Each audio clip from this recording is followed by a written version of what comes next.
వార్తా విశేషాల సమాహారం దుర్గా కేబుల్ న్యూస్ కి స్వాగతం. మృగశిర కార్తె సందర్భంగా చేపల మార్కెట్లో సందడి వాతావరణం నెలకొంది. సాంప్రదాయబద్ధంగా వస్తున్న చేప మందు పలువురు తీసుకున్నారు. చేపల కొనుగోలు కోసం వచ్చిన వారితో మార్కెట్ కిక్కిరిసిపోయింది. చేపల ధరలు అమాంతంగా పెరిగినా కొనుగోలు చేసేందుకు ప్రజలు ఆసక్తి చూపారు.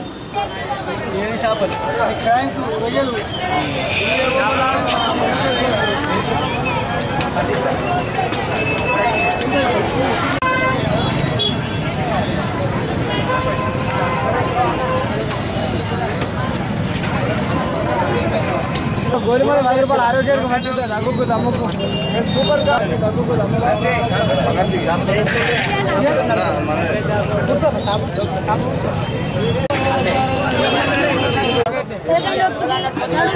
దమ్ముకు దగ్గుకు సర్ది కనీసం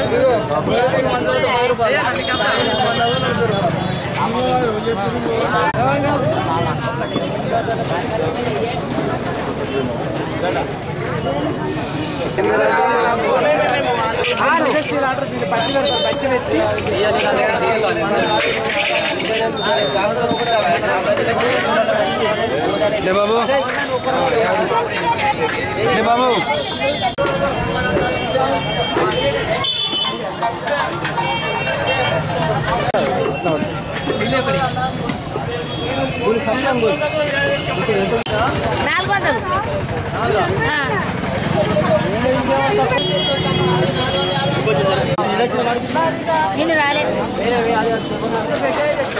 సైజింగ్ యజమానుల ముండి వైఖరి వల్లే సమస్య జటిలం అవుతుందని సైజింగ్ వర్కర్స్ యూనియన్ అధ్యక్షులు కిషోర్ అన్నారు.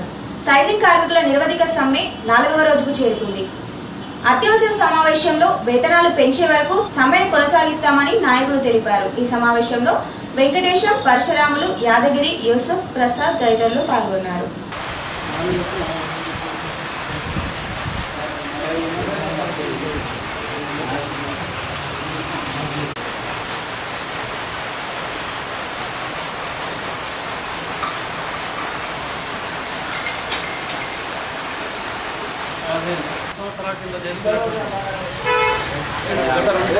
చేసుకున్నటువంటి అగ్రిమెంట్ 31 మార్చ్ ముగిసినందున అంటే యజమాన్యాలకు చార్టర్ ఆఫ్ డిమాండ్ నోటీస్ ఇవ్వడం జరిగింది. తర్వాత ఇచ్చిన తర్వాత యజమాన్యాలు మేము కలిసి ఒక 4 టైమ్స్ అంటే 4 సార్లు వాళ్ళ అసోసియేషన్లో సిట్టింగ్ చేయడం జరిగింది. అయితే అప్పటి వరకు 3 సార్లు సిట్టింగ్ చేసినా ఎలాంటి స్పందన లేదు. తర్వాత ఇప్పుడు వాళ్ళు ఏదైతే ఉందో 4వసారి కొన్ని విషయాలలో కమిట్మెంట్ అయిన తర్వాత మేము అంటే డిమాండ్ సైజర్కి ఏదైతే ఉందో 12,000 పెట్టినాం. అయితే 12,000 ఎందుకు పెట్టామంటే గతంలో ఇప్పుడు సెంట్రల్ గవర్నమెంట్ అంటే కేంద్ర ప్రభుత్వం ఏదైతే ఉందో ఎలాంటి నైపుణ్యత లేని కార్మికులకి 10,000 కన్నా తక్కువ ఉండదు అన్నటువంటి పద్ధతిలో వాళ్ళు చెప్పారు కాబట్టి దాన్ని దృష్టిలో పెట్టుకొని తర్వాత మన తెలంగాణ ప్రభుత్వం కొత్తగా వచ్చిన తెలంగాణ ప్రభుత్వం ఏదైతే ఉందో ఇక్కడ సిరిసిల్లలో పనిచేసినటువంటి కార్మికులకు 15,000 ఉండే విధంగా మేము ప్లాన్ చేసి వాళ్ళకి అమలు చేస్తామన్నటువంటి పద్ధతిలో సీఎం గారు ప్రకటించడం జరిగింది. అదేవిధంగా జౌళి శాఖ కానీ తర్వాత కేటీఆర్ కానీ వాళ్ళందరూ ప్రకటించడం జరిగింది. మరి దాన్ని దృష్టి పెట్టుకొని మేము పెట్టడం జరిగింది. అయితే ప్రజెంట్లో ఇప్పుడు కార్మికులు తీసుకునేది ఏంటంటే ఇప్పటి వరకు అంటే మొన్నటి వరకు 5,800 మాత్రమే సైజరుకున్నాం. 5,800 ఒక సైజర్ పొందుతుంది. అంటే మామూలుగా జనరల్గా చూసినట్టుంటే ఒక కార్మికులు అడ్డ మీద పోయి కూలీ చేస్తే లేడీస్కి అటువంటి 300-350 ఇస్తుంది. అంటే 9,000 10,000 పొందుతుంది. అటువంటిది ఒక లేబర్ జెంట్స్ ఏదైతే ఉన్నారో వాళ్ళు పోయినప్పుడు వాళ్ళు అడ్డ మీద కూలిపోయినప్పుడు 400-500 ఇస్తుంది. అంటే 12,000 దాకా ఎత్తుతుంది. ఈ సైజింగ్ కార్మికుడు మరి ఫ్యాక్టరీ ఉన్నది, అన్ని రూల్స్ మరి ఫ్యాక్టరీ యాక్ట్ వర్తిస్తుంది, మినిమం వేజ్ వర్తించాయి. ఇవన్నీ వర్తించినా కూడా ఇప్పటి వరకు 6,000కు దాటడం లేదంటే మరి ఇది ప్రజలందరూ గమనించాలి. ప్రభుత్వాధికారులు కూడా దీని మీద దృష్టి పెట్టాలి. ఎందుకంటే పెరుగుతున్న ధరలకు అనుగుణంగా మా సైజింగ్ కార్మికుల సమస్యలు పరిష్కరించే వరకు ఈ సమ్మె ఇదే విధంగా కొనసాగుతుందని చెప్పి నేను విజ్ఞప్తి చేస్తాను. ఇంటింటికి బీజేపీ కార్యక్రమంలో భాగంగా శాంతినగర్లో బీజేవైఎం కార్యకర్త ప్రచారం నిర్వహించారు. కేంద్ర ప్రభుత్వం అందిస్తున్న పథకాలను ప్రజలకు వివరించారు. ఈ కార్యక్రమంలో పట్టణాధ్యక్షులు గౌడవాసు, పోతు లక్ష్మణ్, గుండ్ల విష్ణు, విద్యాసాగర్, గుండెల్లి వేణు, నారాయణ, చంద్రం ప్రవీణ్ తదితరులు పాల్గొన్నారు. Kalau mungkin kamu ini di merah banyak కేంద్ర ప్రభుత్వ పథకాలు ఏంటి, మన రాష్ట్ర వైఫల్యాలు ఏంటి అన్నీ చెప్తాను చెప్పాడు. అదే మరి 1,00,00,000 కోట్ల రూపాయలు తెలంగాణ అభివృద్ధికి ఇచ్చిండు. ఇంతవరకు మరి రాష్ట్ర ప్రభుత్వం మాకు ఖర్చు ఆలోచించి బీజేపీకే సపోర్ట్ చేయాలి.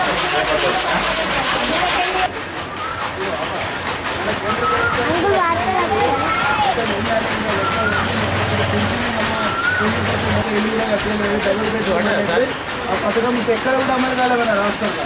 దానికోసం వివరాలు తెలుసుకోవడానికి కార్యకర్తల ద్వారా ఇంటర్వ్యూ జరుగుతుందని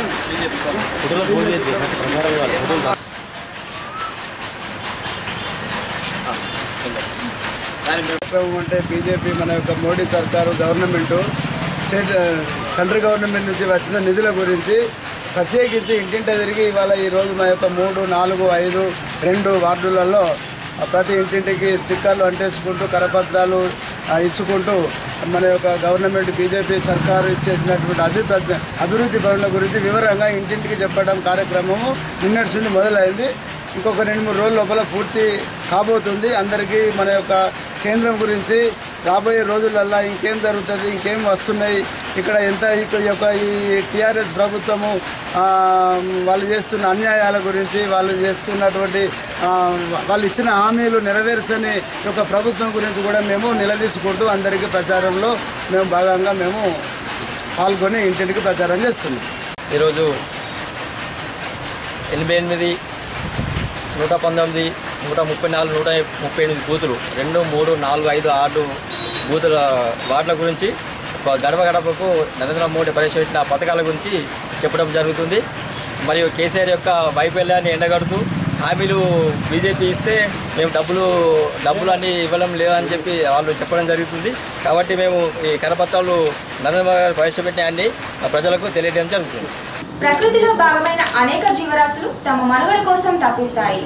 కొన్ని జీవరాశులు కొన్ని కాలాల్లో మాత్రమే కనిపిస్తూ కనువిందు చేస్తాయి.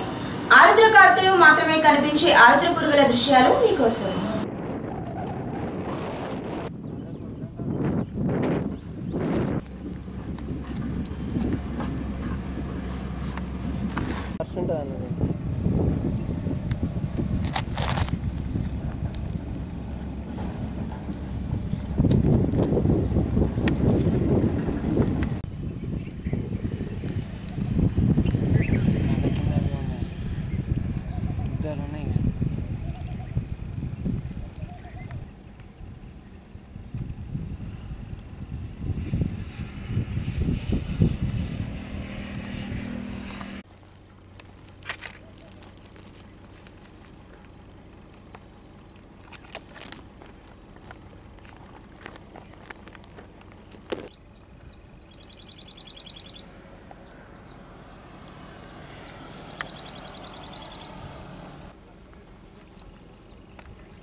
కేంద్రం నిధులు ఇస్తుంటే రాష్ట్రం నిధులు ఇవ్వడం లేదంటూ తప్పుడు ప్రచారం చేస్తుందని బీజేవైఎం పట్టణాధ్యక్షులు ఎనగంటి నరేష్ అన్నారు.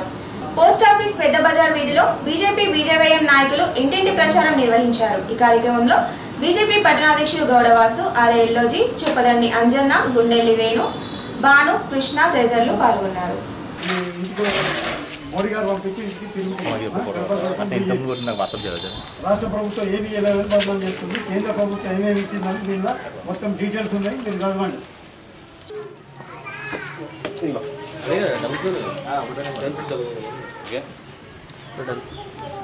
కేంద్ర ప్రభుత్వం మోడీ 3 ఏళ్ళు పరిపాలన చేసినాక ఇప్పుడు వార్డుల 2వ వార్డుల ఇంటింటి కడపకు బీజేపీ తరఫున ప్రభుత్వం కేసీఆర్ గారు కేంద్ర ప్రభుత్వం మీద ఏమి ఇయ్యలేదని బదనాం చేస్తుండు. దానికి నిదర్శనంగా 3 ఏళ్ల పరిపాలనలో దేశం సస్యశ్యామలంగా వెలిగిపోతుంది. అందుకుగాను ఈ 3 ఏళ్ల పరిపాలన ఏమేం చేసిందని డీటెయిల్స్ ఈ పాంప్లెంట్ రూపంలో ఇంటింటికి గడపకు బీజేపీ అనే కార్యక్రమం పెట్టుకొని ఇంటింటికి కరపత్రాలు పంచడం జరుగుతుంది. జై బీజేపీ, జై మోడీ. మొన్నటి రోజున అమిత్ షా గారు మన తెలంగాణ ప్రభుత్వానికి, మన కేసీఆర్ గారికి 1,00,000 కోట్ల రూపాయలు నరేంద్ర మోడీ గారు ఇచ్చిరని చెప్పి అన్నారు. దానికి మన కేసీఆర్ గారు ఏమన్నారంటే, మాకు ఆ పైసలు ఏమీ లేవు, అవన్నీ బూటకము అని చెప్పేసి కేసీఆర్ గారు చెప్పడం జరిగింది. దానికి నిదర్శనంగా ఇలా మేము ఇంటింటి సర్వే చేపట్టినాం. ఇంట్లో 1,00,000 కోట్ల రూపాయలు ఎప్పుడెప్పుడు మేము ఇచ్చినామో రూపాయితో సహా 1,00,000 కోట్ల రూపాయలు మేము ఇచ్చిన దానికి నిదర్శనంగా ప్రజల దృష్టికి తీసుకుపోవడానికి మేము ఇంటింటికి కార్యక్రమం చేపట్టినాం. గడప గడపకు వెళ్ళి ప్రతి ఒక్కరికి మేము ఇది తెలియజేయడమే మా యొక్క లక్ష్యంగా మేము ముందుకు పోతా ఉన్నాం. నరేంద్ర మోడీ గారు చేసినటువంటి అభివృద్ధి పనులు ఎన్నో, ప్రతి ఒక్క పథకాలు ఇందులో ఉన్నాయి. 125 పైచిలుకు పథకాలు ఏవైతే ఉన్నాయో ఆ పథకాలన్నీ ప్రజల దృష్టికి తీసుకుపోయి ఇలాంటి కేసీఆర్ గారి అబద్ధాల పుట్టను ఏ రకంగా అయితే ఉందో ఆయన యొక్క అబద్ధాలకు సంబంధించిన సబ్జెక్ట్ ఏది ఒక చిట్టి పెట్టాము. మొత్తం ఆయన టోటల్ అబద్ధాలు, ఆయన ఎన్ని అబద్ధాలు ఆడిండు. ఆయన దళితుడిని ముఖ్యమంత్రిని చేస్తానన్నాడు, అది లేదు. దళితులకు 3 ఎకరాల భూమి అన్నాడు, అది కూడా లేదు. డబుల్ బెడ్రూమ్ రూమ్లకు 95,000 ఇండ్లు శాంక్షన్ అయితే 300 ఇండ్లు కట్టినావు. మిగిలిన పైసలన్నీ ఏం చేసినావు, మిగిలిన ఇండ్లన్నీ ఏం చేసినావు అని చెప్పేసి నేను ప్రభుత్వాన్ని అడుగుతా ఉన్నా. రానున్న రోజుల్లో ఖచ్చితంగా భారతీయ జనతా పార్టీ గద్దెనెక్కి మిమ్మల్ని గద్దె దింపే ప్రయత్నం ఖచ్చితంగా జరుగుద్ది. ఇది ఖచ్చితంగా తథ్యమని చెప్పేసి నేను ఈ సందర్భంగా తెలియజేస్తాను. పట్టణంలోని అంబేద్కర్ చౌరస్తా సమీపంలో ఓ ప్రైవేట్ ఆసుపత్రి భవనం ముందు భాగం కూల్చివేస్తుండగా జరిగిన ప్రమాదంలో సూర రాజయ్య, సూర ప్రశాంత్, ఓదెల రమేష్, సూరశేఖర్లు గాయాల పాలయ్యారు. వీరిలో ప్రశాంత్ పరిస్థితి విషమంగా ఉండడంతో మెరుగైన చికిత్స కోసం తరలించారు.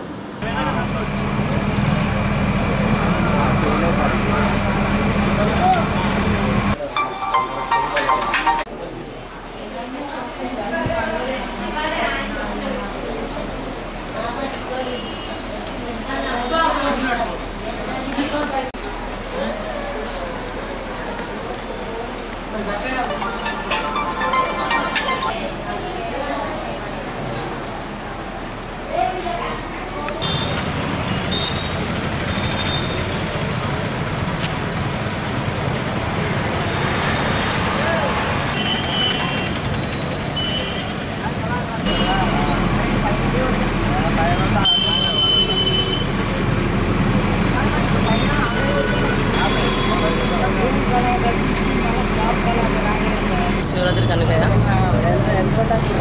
వీళ్ళు మా బంధువులు అవుతారు. అదే ఒడ్రు వాళ్ళు అది ఇంతకుముందుకు అది మిషన్తో కట్ చేయాలని వాళ్ళు వస్తే ఏం జరిగిందంటే వాళ్ళు అట్లా చేస్తే బాగుండదు, కటింగ్ మిషన్తో కట్ చేసిన తర్వాత కట్ చేస్తే బాగుంటుందని సార్ గిట్ల వాళ్ళు మాట్లాడితే వాళ్ళ చేతికి ఉన్న వాళ్ళు వీళ్ళు ఉన్నారు కదా, కట్ చేస్తే పడిపోతుంది సార్ అంటే అట్లా పడిపోచేదంటే వాళ్ళు తెలియని పిల్లలు నమ్మి వాళ్ళు పనిచేసిన సార్. తర్వాత వాళ్ళకి ఎలాంటి షేప్ లేనప్పుడు కూడా పని చేయించారు. మరి మేడకు మరి మా పరిస్థితికి ఇదని మేము తెలపడం జరిగింది. ప్రశాంత్ అబ్బాయికి బాగా సీరియస్ ఉన్నాడు. వాళ్ళ తండ్రి రాజు, వాళ్ళ చిన్నబాబు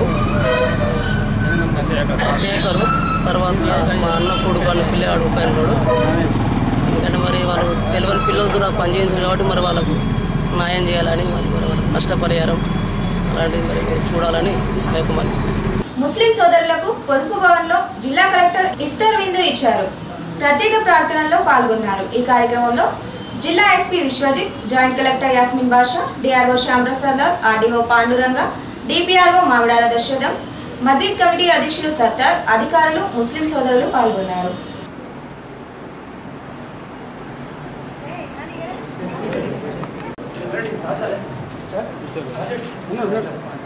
الدنيا حسنة وفي الآخرة حسنة وقنا عذاب النار. इलाही आलमीन पाक परवरदिगार तेरे फजल से जिक्र अस्कार इबादत वज़ाइफ वगैरह किए उन तमाम को अपनी बारगाह आलिया में काबिल कबूल फरमा। और रमज़ान मुबारक का महीना बड़ी बरकतों का, रहमतों का, नेमतों का है। मौलाए में काबिल कबूल फरमा। मौलाए कदीर इस दावत को अपनी बारगाह में कबूल फरमा कर हमारे हक़ में बेहतर से बेहतर फरमा। मौलाए कदीर हमारे कलेक्टर साहब इसमें शामिल हुए हैं, यास्मीन साहिब भाइयों में बरकतें अता फरमा। इलाही आलमीन पाक परवरदिगार हमें बड़ों का अदब छोटों से मोहब्बत करने की तौफीक अता फरमा। ऐ पाक परवरदिगार रमज़ान मुबारक की फजीलतों से बरकतों से मुस्लिम गैर मुस्लिम के साथ प्यार के साथ मुस्लिम और गैर मुस्लिमों को या अल्लाह रहकर इसमें अल्लाह हम आकाश से मौला हम तमामों को ज़्यादा से ज़्यादा या अल्लाह तरक्की करने की तौफीक अता फरमा। इसी तरीके से हमें इफ्तार पार्टी और खाने की दावत देने की तौफीक अता फरमा। ऐ मौला जो हमने फरमा, या अल्लाह हमारे सिलसिला की कमेटी जो है जनाब मोहतरम सरदार साहब सदर मोहतरम और जितने भी अरकान हैं पाक परवरदिगार ये मस्जिदें सजाने में मस्जिदों की डेवलपमेंट के लिए सबसे मुलाकात के लिए करने के बाद मौला ज़्यादा से अला सय्यदना व मौलाना मुहम्मदी व बारिक व सल्लिम सलातन व सलामन अलैका सय्यदी या रसूल अल्लाह या हबीब अल्लाह सल्लल्लाहु तआला अलैहि वसल्लम बरहमतिका या अरहमर राहिमीन हक ला इलाहा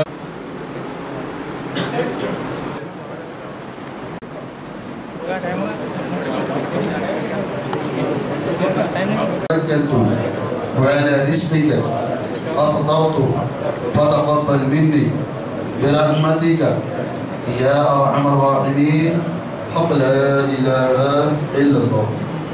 إفطار كده شو